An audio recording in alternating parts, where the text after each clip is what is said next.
y con un invitado de lujo, el doctor Víctor Pavón. ¿Cómo te va, Víctor? ¿Cómo estás? Bien, Bruno, ¿cómo estás? Realmente siempre un gusto compartir contigo en esta fecha tan linda, ¿verdad? Todo lo que le conocimos a Cero Sucolillo. 56 años. 56 años de la fundación del diario ABC Color. ABC Color. Donde yo estuve como periodista en un momento dado y ahora como articulista, ¿verdad? Así, che. Sí, sí. 56 años. Quiere decir que mucha agua pasó por ese puente. Mucha agua. Hay que ser sincero, yo quiero así brevemente rendirle un homenaje al señor Acero Sucolillo, porque fue el que también me permitió en mis años mozos ser parte de esa gran empresa. Y recuerdo la anécdota que quiero nomás comentar, que cuando ingresé al diario, una de las cosas que me dijeron, que él leía todo el diario, y en realidad era así. Él leía de la tapa hasta la página de ABC, hasta las exequias. ¿Ah, sí? Y él controlaba e incluso corregía si había una frase que no estaba. ¿Cuántas páginas tenía el diario? ¿3? No. La página. O sea que antes de la era digital, la página obviamente impresa era todavía más voluminosa que ahora. No. Pero de todas maneras, su apego, digamos, a lo que se llama el diario, fue tan profunda y no, tan, el apego y el profesionalismo, ¿verdad? Sí, y algo que llama la atención. Llama la atención, porque generalmente los directores, con esa capacidad que él tenía, no era fácil, no son fáciles de congeniar, porque obviamente un empresario, pero al mismo tiempo, obviamente con muchas empresas, pero la niña bonita de sus ojos era siempre y fue siempre ABC, el diario. ABC cumple 56 años hoy, así que un abrazo enorme a sus directivos, funcionarios, aquellos colegas que están trabajando denodadamente por brindar a la ciudadanía el periodismo correcto. ¿El periodismo es correcto? Hoy está en una columna del medio, el periodismo específicamente de ABC, o de repente tiene sus luces y sombras. Mira, el periodismo tiene dos funciones, una comunicar y otra obviamente a través de la información es la de opinar. En consecuencia no existe tal cosa como un periodismo independiente. Lo que existen son medios que van a defender primero su línea editorial.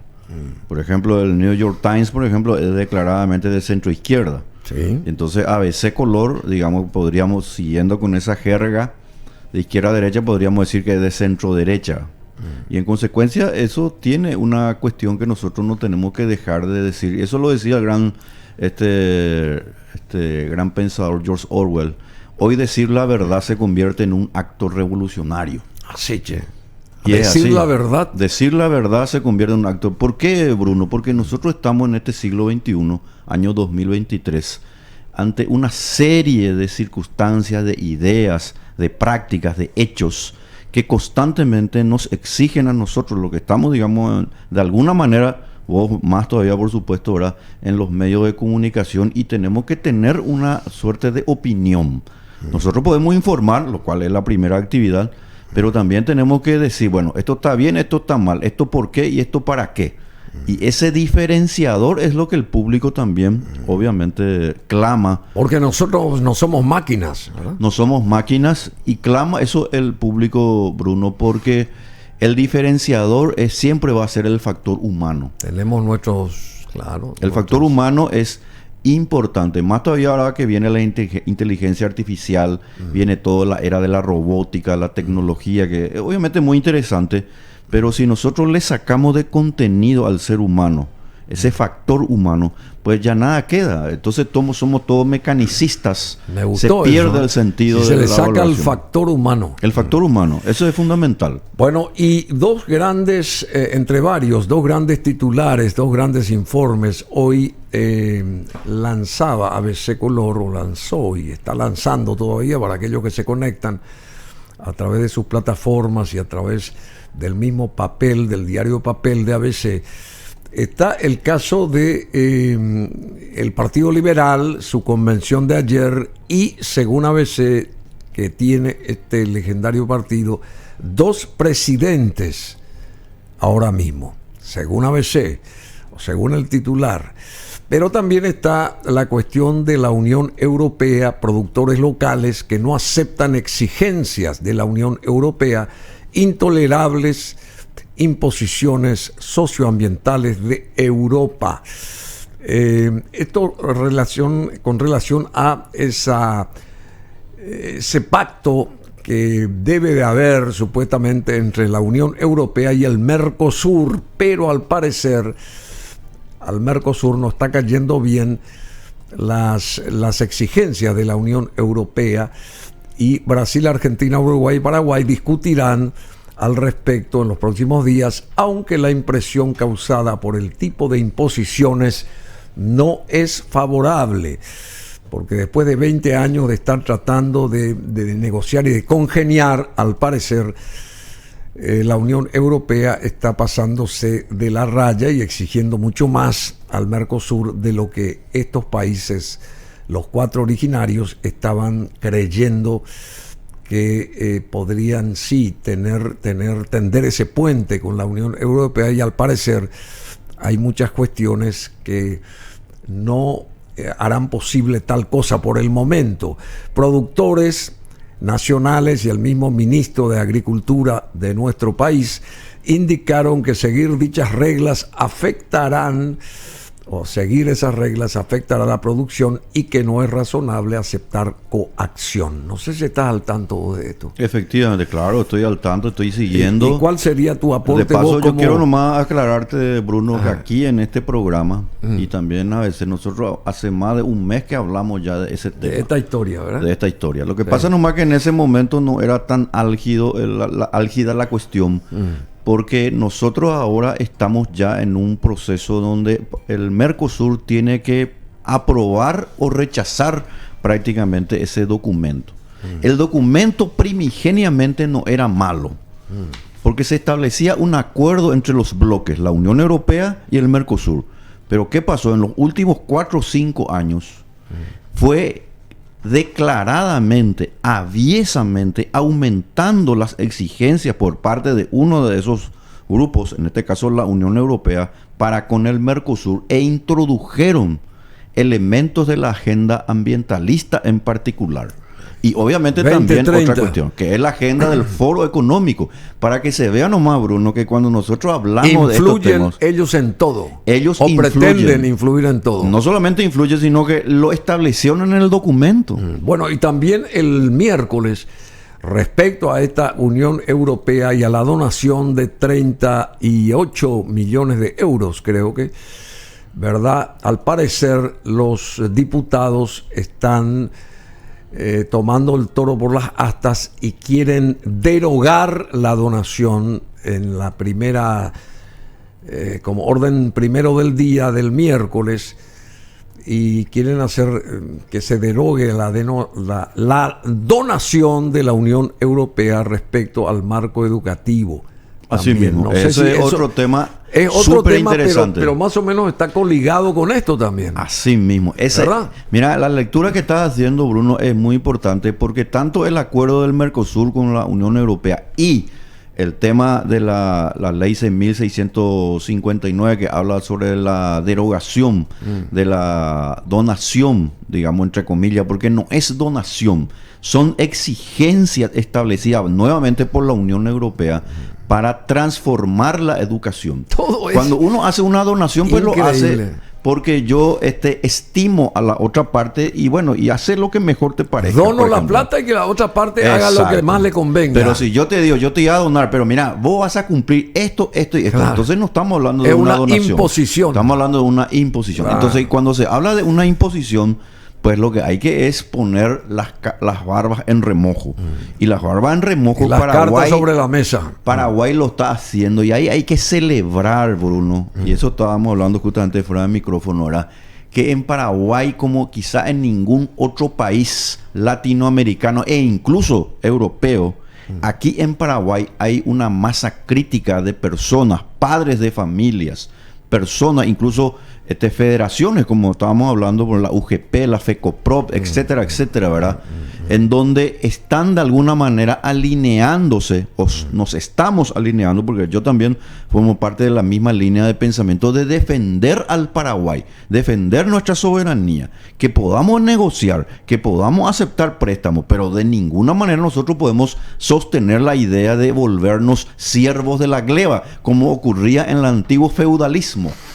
Muy bien lo que está diciendo, y la diputada patria queridista Rocío Vallejo también enfatiza y pide coherencia a legisladores pro vida y pro familia para que todos aúnen esfuerzos y pensamientos positivos para un Paraguay educativo, o digamos para un Paraguay dentro de la fase educativa mucho más coherente y pro familia, justamente, que haciendo hincapié en los valores, haciendo hincapié en la familia, haciendo hincapié en nuestros modos, usos y costumbres, y que todo el mundo el miércoles tenga la paraguayidad a flor de piel y el patriotismo también, y que nada salga fuera de lo estipulado, porque también tenemos aquí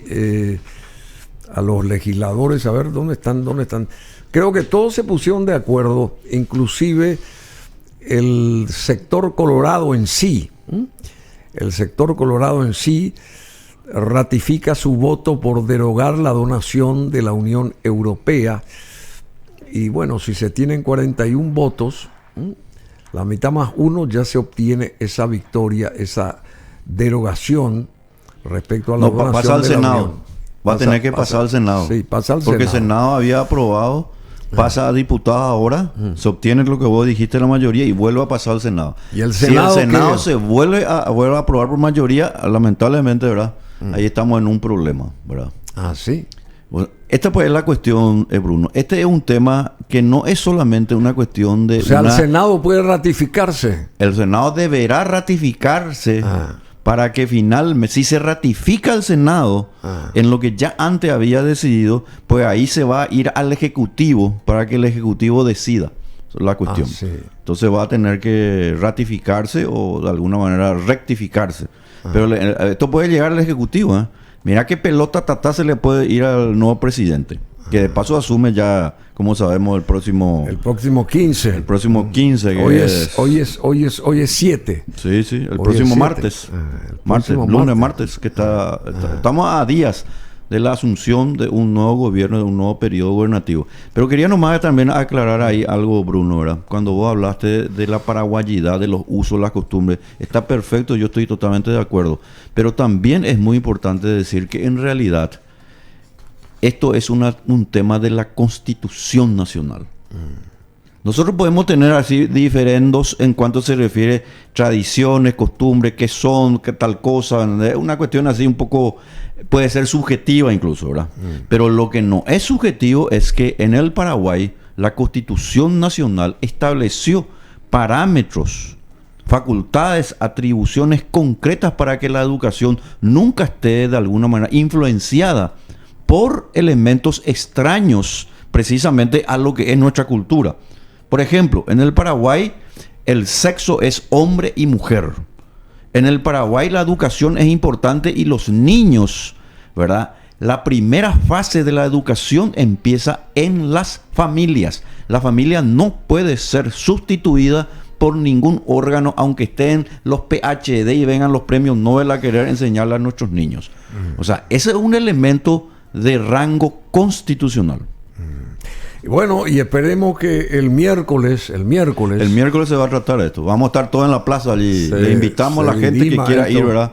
Tenemos que estar todas las personas que creemos en la soberanía, creemos en la vida, en la familia, y creemos por sobre todas las cosas que no vamos a ponernos los grilletes que la Unión Europea nos quiere colocar con el tema de la transformación educativa y las cadenas que nos quiere colocar con el acuerdo UE-Mercosur. Porque es como bien dijiste, Bruno, acertadamente le diste en el clavo, no es una cuestión de compartimiento estanco. Ambas situaciones todo coligado. Están relacionadas al tema de la Agenda 2030, lo cual no es un tema baladí. Bueno, y esta cuestión del nuevo posible Ministerio de Economía, que al parecer ya se dictaminó esta historia por parte de senadores. Ya hay una ley para que se lleve adelante y se concrete esto del Ministerio de Economía. El Ministerio de Economía podrá disponer la movilidad laboral de los funcionarios, dice. ¿Qué quiere decir eso? Y movilidad laboral es que los pueda trasladar de un lugar a otro, ¿verdad? Pero eso básicamente no es que esté mal. Eso no, mira, Bruno, yo te cuento, ¿verdad? ¿Cuáles son los puntos realmente en contra? Los puntos relevantes de ese proyecto está ciertamente en que hay que cuidar otros elementos. Pero los romanos pues decían accedis sedis principalis, ¿verdad? Los accesorios sigue a lo principal. Nosotros podemos tocar también los accesorios, que no está mal, vuelvo a insistir. Pero lo principal acá, Bruno, es que ese Ministerio de Economía tiene la atribución, según los artículos 5 y 6 de ese documento, de planificar el desarrollo económico nacional. Cuando un órgano superior del Ejecutivo adquiere tal relevancia y tal prerrogativa, quiere decir que el Ejecutivo, porque el Ministerio de Economía depende del Ejecutivo, se convierte en un superpoder, rompiendo el concepto de pesos y contrapesos que debe tener toda república, Ejecutivo, Judicial y Legislativo. Y en consecuencia, cuando planifica el desarrollo nacional, quiere decir que puede manejar los factores de producción, capital, trabajo y tierra. Y eso es un superpoder. Ese es el poder que el sueño del pibe, como dicen, ¿entendés? Es convertirle a ese superministerio y al ministro en un superpoder tan extraordinario. Claro, puede ser él, puede ser otra persona, pero la ley le va a dar la atribución de dirigir la economía. Y la pregunta es, ¿qué va a pasar si, por ejemplo, nosotros tenemos un problema extraordinario de abastecimiento de combustible? Porque acá puede pasar cualquier cosa. Nosotros estamos a instancia de una tercera guerra mundial. Sí. Ahora, estoy poniendo un ejemplo muy radical, pero puede dar. ¿Qué pasa, por ejemplo, si nosotros se firma el acuerdo UE-Mercosur y nosotros tenemos que empezar de alguna manera a cumplimiento de eso, a cumplir eso, el tema de la reforestación, todas estas cuestiones, ¿verdad? ¿Qué va a hacer el Ministerio de Economía? Pues el Ministerio de Economía es el que va a aplicar la ley que le va a dar ese Ministerio de Economía para planificar el desarrollo nacional. Entonces puede decir, en el Alto Paraná se va a dar preeminencia, por ejemplo, a cierto tipo de producción. En Concepción se va a dar otro tipo de producción. ¿Qué eso significa? Es el retorno del fascismo.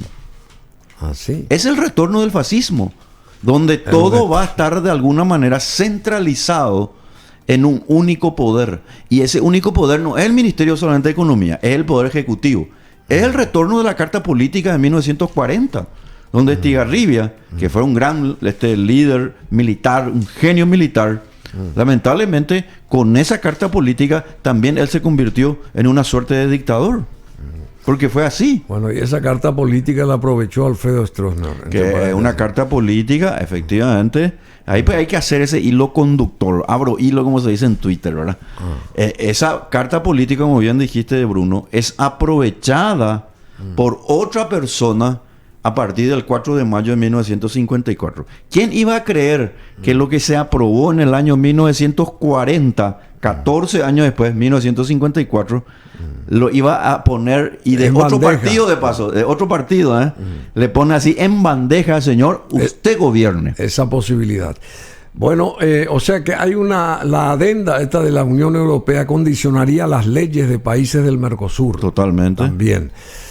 Y después, esta cuestión de la economía que dijimos, destacan dinámica del consumo que acompaña la recuperación económica, porque vos también dijiste fuera de micrófono, estuvimos hablando de que este año podría terminar positivo en el aspecto económico-financiero para nosotros, ¿verdad? Totalmente. Pero ahí va a tener un crecimiento que no es el que podría tener, pero sí crecimiento comparado con otros países. Va a ser uno de los países que más va a crecer en Latinoamérica. Paraguay. Y bueno, y obviamente eso tiene un mensaje económico a los mercados, pero también un mensaje político. El mensaje político es que le viene anillo al dedo precisamente al nuevo gobierno que asume dentro de 6 días. Decime otra cosa más. Esto que dijo la doctora Ruotti respecto a toda esta cuestión tributaria a partir del Ministerio de Economía, ¿vos estás de acuerdo con lo que ella dijo? Sí, yo estoy de acuerdo. Ya habíamos hablado sobre eso. A ver, pero para remarcar de vuelta eso. A ver, que cuando se establece una Dirección Nacional de Ingresos Tributarios, ¿verdad? Que no es el Ministerio de Economía, es la Dirección Nacional de Ingresos Tributarios, en donde se fusiona la Dirección Nacional de Aduanas y la Subsecretaría de Estado de Tributación. Esa Dirección Nacional de Ingresos Tributarios le va a dar tal preeminencia a los ingresos que desde luego va a poder controlar todo lo que tenga de alguna que ver con las transacciones familiares y comerciales. ¿Y la SED desaparece? Y la SED desaparece. Porque va a depender, en este caso, de la Dirección Nacional de Ingresos Tributarios. Va a quedar como una subsecretaría, pero en realidad la Dirección Nacional es la que se va a encargar de eso. Pero ¿cuál es el problema que tiene Paraguay? Hacienda también desaparece. Hacienda, ese es el objetivo de la ley. En reemplazo, dice el proyecto de ley en su artículo primero. Créase la Dirección Nacional. Es otra cosa, entonces.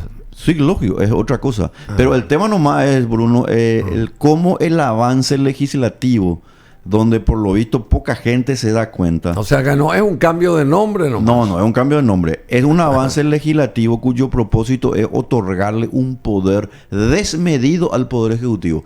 Y sinceramente te digo, me apena y como ciudadano protesto que nuestro Congreso no tome en cuenta, porque nadie, ningún opositor y obviamente ningún oficialista tuvo en cuenta que con la creación de ese Ministerio de Economía lo que se va a tener una preeminencia tan grande de uno de los poderes que va a romper precisamente lo que se llama los checks and balance, es decir, el control recíproco que tiene que haber en una república. O sea, en síntesis, el Poder Ejecutivo va a tener más fuerza que el Poder Legislativo. Por supuesto que sí, si le dan así como está. Porque ahora el Legislativo tiene más fuerza que el Ejecutivo. Tiene un control, claro, tiene el control del presupuesto, pero este Ministerio de Economía va a romper con eso.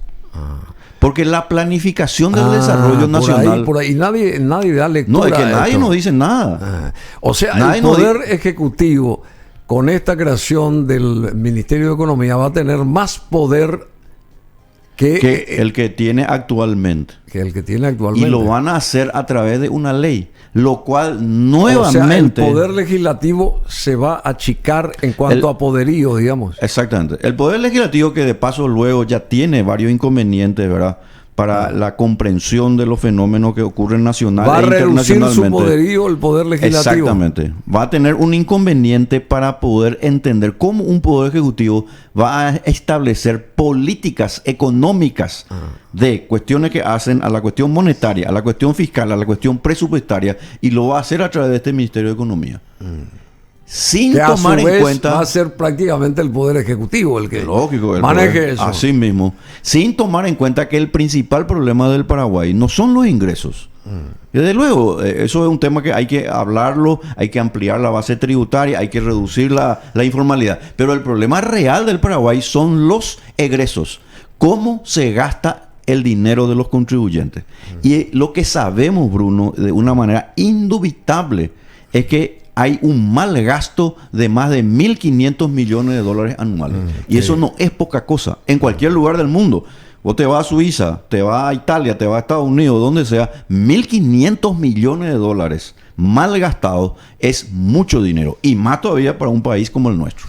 Por supuesto. Bueno, una semana decisiva para el rechazo también, reiteramos, de la donación de la Unión Europea y para el rechazo al parecer también de esto que la propia Unión Europea quiere plantear o está planteando con el Mercosur. O sea que, qué sé yo, la adenda de la Unión Europea condicionaría leyes de países del Mercosur. Condicionaría esta adenda. Quiere decir que nos quieren llevar al brete. Tenemos que actuar entonces. Totalmente.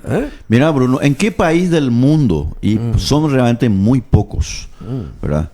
¿En qué país del mundo no actuamos ahora la naturaleza, o sea, lo que se llaman los bosques, son protegidos. Estoy hablando de hoy. Tuvimos muchos problemas con los estatutos agrarios en las anteriores épocas.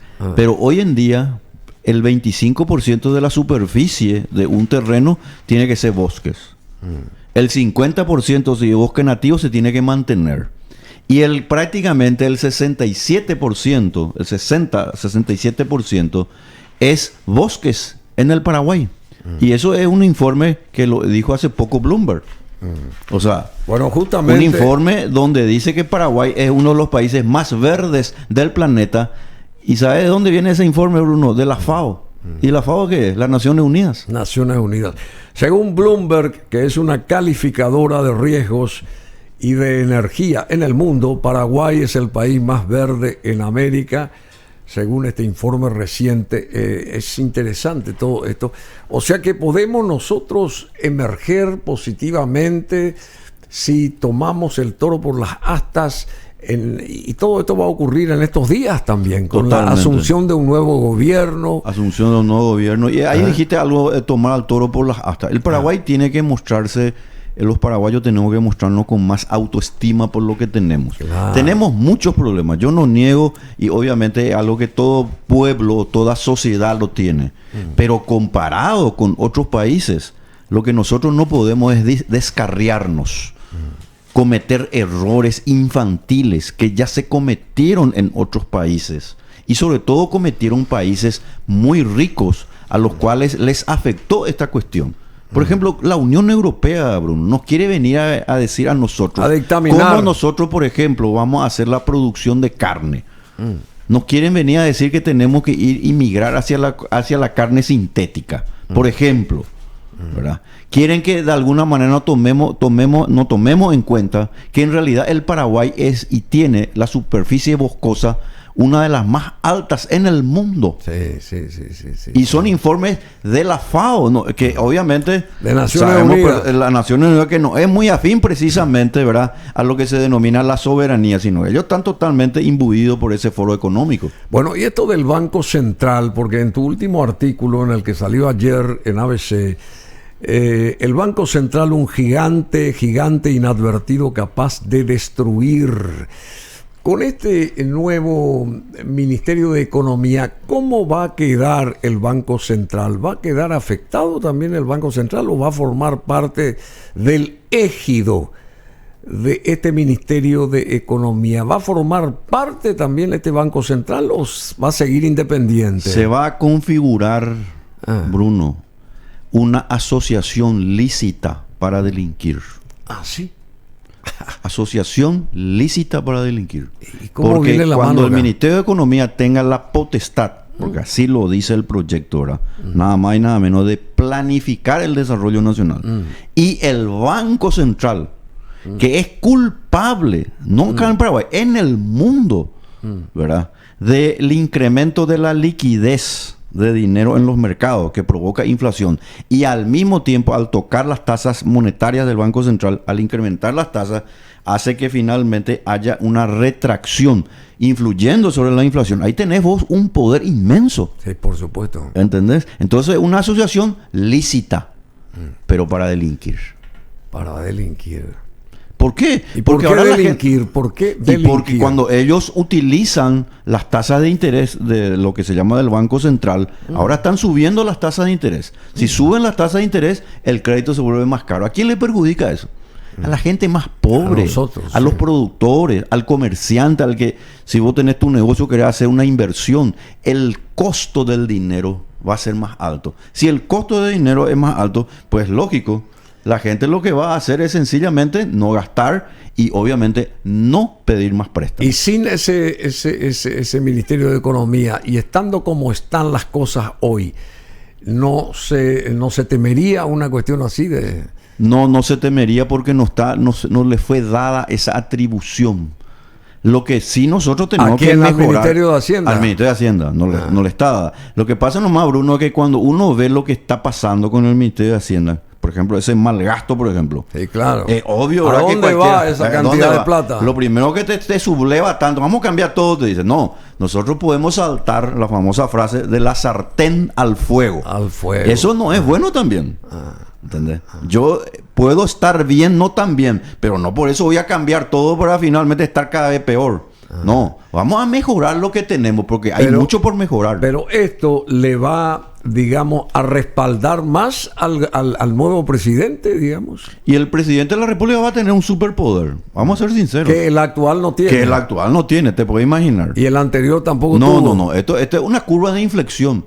Esta asociación lícita para delinquir, que va a ser el Ministerio de Economía con el Banco Central. Pero eso lícita para delinquir, lo que a mí me preocupa, delinquir. Y delinquir es una forma de delincuencia. ¿Y qué porque pasa te sustrae tu dinero. ¿Y qué pasa si vos pones eso pero en el sentido positivo? Porque alguien tiene que pensar en el país o no va a ser así. No. Ellos no piensan en el país porque de luego cuando ellos piensan en el país, bolsillo, entonces. Ellos piensan en el Estado. Ellos no piensan en el bolsillo de la gente. Ellos no piensan en los individuos, en la familia, en la empresa privada. Entonces son dos visiones diferentes de la vida. Son dos visiones del mundo diferentes. Una colectivista y otra de la libertad. Así nomás es. Y siempre fue así, Bruno. Desde Atenas versus Esparta. La Roma imperial con la Roma republicana. El renacimiento que se dio en Italia, ¿verdad? Y después todo lo que significó finalmente la Carta Magna inglesa, la gloriosa revolución y lo que pasó con la independencia de los Estados Unidos. ¿Por qué los padres fundadores se sublevaron contra el rey Jorge? Porque es muy sencillo. El rey Jorge le vino a imponer unos impuestos que eran absolutamente violatorios de los sagrados derechos de la Carta Británica de 1215. Por eso le dijeron. Jefferson, Madison, etcétera, le dijeron: no, su majestad, nosotros no estamos dispuestos a pagar nada si no tenemos previa representación.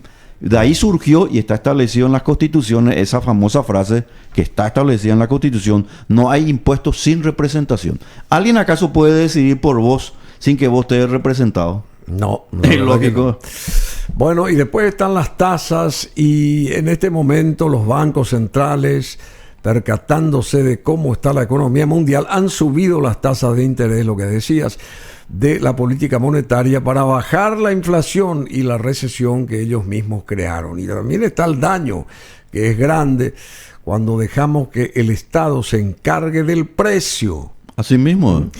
Si establece por encima del mercado, esto es el precio mínimo, entonces se crea sobrante, que ocurre, por ejemplo, en el mercado laboral. O sea, sí, es el desempleo. El desempleo. Así mismo. O sea que estamos ante un momento bastante difícil. Estamos ante un momento difícil y es la tarea. ¿Y qué tenemos que hacer nosotros? Amén y listo. No, nosotros tenemos que divulgar las ideas correctas, promover el cambio que capaz que no sea hoy ni mañana. Pero yo te puedo asegurar que vos, a través de tu prédica, nosotros lo que de alguna manera estamos queriendo cambiar este status quo. Alguna vez va a venir una generación de personas que se va a dar cuenta que realmente nosotros teníamos razón. Y es lo que decía Orwell, ¿verdad? De hoy decir la verdad es un acto revolucionario, ciertamente. ¿Por qué? Porque te acusan de... Yo recibí muchas críticas por este tema del Banco Central. Alguien dijo, te dijo algo. Y lógico, porque este artículo, te voy a comentar, Bruno, este artículo es light con lo que yo podría agregar todavía más. Porque acá hay muchos negocios. O sea, mucha tela por cortar. Mucha tela por cortar por parte de los bancos también. Claro. ¿Qué te parece? Los bancos. Bueno, querido Víctor, tenemos que decirte muchísimas gracias, como siempre, un alto honor de que estés con nosotros, abogado, economista, investigador, periodista, también político, que sabe mucho, y hay que sembrar las semillas del amor también. ¿Vos estás de acuerdo con eso? También, por supuesto. Dios es amor para empezar. Y lo que dijo el Papa allá en Portugal, ¿estuviste de acuerdo? A la pucha, que no se tenga miedo. Eso está bien, pero con este Papa yo no estoy de acuerdo. ¿No está de acuerdo? No. ¿No está de acuerdo? No. ¿Y por qué? Yo creo que el Papa que representó la idea correcta fue Juan Pablo II. Sí, Juan Pablo II. El gran Papa. La encíclica Centésimo Annus así lo demuestra. Fue un gran legado de libertad. Pero este Papa dice que no hay que tener miedo. Y bueno, todos cabemos en este mundo. Todos cabemos en el Leviatán, según él. En las garras del enemigo. Eso es lo que él propone. Pero si es una persona, un colectivista es un lamentablemente, ¿verdad? Pero la Iglesia Católica es así, Bruno. La Iglesia Católica es como un gran barco, un barco gigante, que de repente vira a la derecha. El barco de Noé. Exactamente. De repente va a babor o a estribor. De acuerdo a los vientos que soplen. Depende si de barlovento o sotavento. Bueno, gracias Víctor Pavón, querido amigo. Y ahora hay que sembrar esas semillas del amor, como reza el título de esta canción de Tears for Fears.